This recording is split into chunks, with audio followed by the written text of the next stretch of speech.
ಹೇಳಿ ಹೇಳಿ ಹೇಳಿ. ಅಲ್ಲ, ಪರಿಚಯಿಸಿಕೊಳ್ಬೇಕು ಅನ್ನುವಂತಹ ಆಸೆ ಹುಟ್ಟಿಕೊಂಡಿತು ಎಂದಾದ್ರೆ ಆಕ್ಷೇಪಿಸುವ ಹಾಗೆಯೇ ಇಲ್ಲ. ಹೇಳು ಹೇಳು.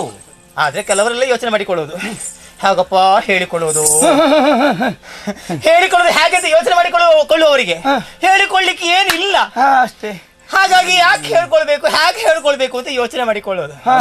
ಹೋಗ್ಲಿ, ಹೇಳಬಾರದ ಗುಟ್ಟು ಎಂದಾದರೆ ಒತ್ತಾಯ ಇಲ್ಲ, ಆದ್ರೂ ಅದನ್ನು ಮಾತ್ರ ಹೇಳಿದ ಸಾಕು. ನನಗೆ ಹೇಳಿಕೊಳ್ಳುವುದಕ್ಕೆ ಹೊರಟೆ ಅಂತಾದ್ರೆ ಒಂದು ರೀತಿಯ ದುಃಖ ಉಮ್ಮಳಿಸಿ ಬರುದು. ಅಳದಿರು ನನಗ ಅಳದಿರು. ನೀವು ಪ್ರಶ್ನಿಸಿದ್ರಲ್ಲ, ನಿನ್ನ ಅಮ್ಮ ಯಾರು, ನಿನಗೆ ಅಪ್ಪ ಇದ್ದಾನಾ, ನಿನಗೆ ಅಪ್ಪ ಇದ್ದಾನಾ? ಇದ್ದಾನೆ.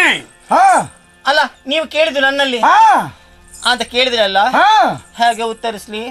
ಇದ್ದ ಹಾಗೆ ಹೇಳಿದ್ರಾಯ್ತು. ಅಪ್ಪ ಇಲ್ಲ. ಹಾಗೆ ಇರ್ತಾರೆ, ಇಲ್ಲ ಅಂತಲ್ಲ. ಕೆಲವರಿಗೆ ಅಪ್ಪ ಯಾರು ಅಂತ ಗೊತ್ತಿರುವುದಿಲ್ಲ, ಅಮ್ಮನ ಗುರುತ ಮಾತ್ರ ಇರುವುದು. ಇವಳಿಗೆ ಹಾಗೆ ನೀನು ಅಮ್ಮ ಯಾರು ಅಂತ ಕೇಳ್ತೀರಾ? ಅಮ್ಮ ಉಮ್ಮ. ಎಲ್ಲ ಗ್ರಾಚಾರವೇ. ಹಾಗಿದ್ರೆ ನೀನು ನೆಲದಿಂದ ಮೇಲೆ ಹುಟ್ಟಿ ಬಂದೆಯಾ? ಹಾಗಲ್ಲಪ್ಪ, ಯಾಕೆಂದ್ರೆ ಈಗ ಭೂಮಿ ಪುತ್ರಿ. ಹಾಗಲ್ಲೋ, ಮುಂಗಾರ ಗುಡುಗಿಗೆ ನೆಲದಲ್ಲಿ ಕೆಲವು ಹುಟ್ಟಿ ಬರ್ತಾವಲ್ಲ ಅಣಬೆಗಳು. ಇದು ಹಾಗೆ ಅಂತ ಮಾಡ್ಕೊಂಡ್ರ?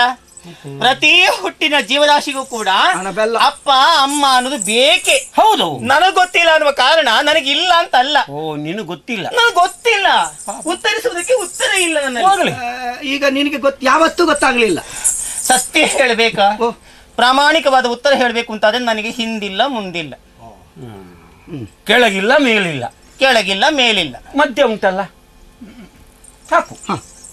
ಅದೇ ಹೇಳಿಕೊಳ್ಳುವುದಕ್ಕೆ ನನ್ನವರು ಅಂತ ಹೇಳುವವರು ನನಗೆ ಯಾರು ಇಲ್ಲ.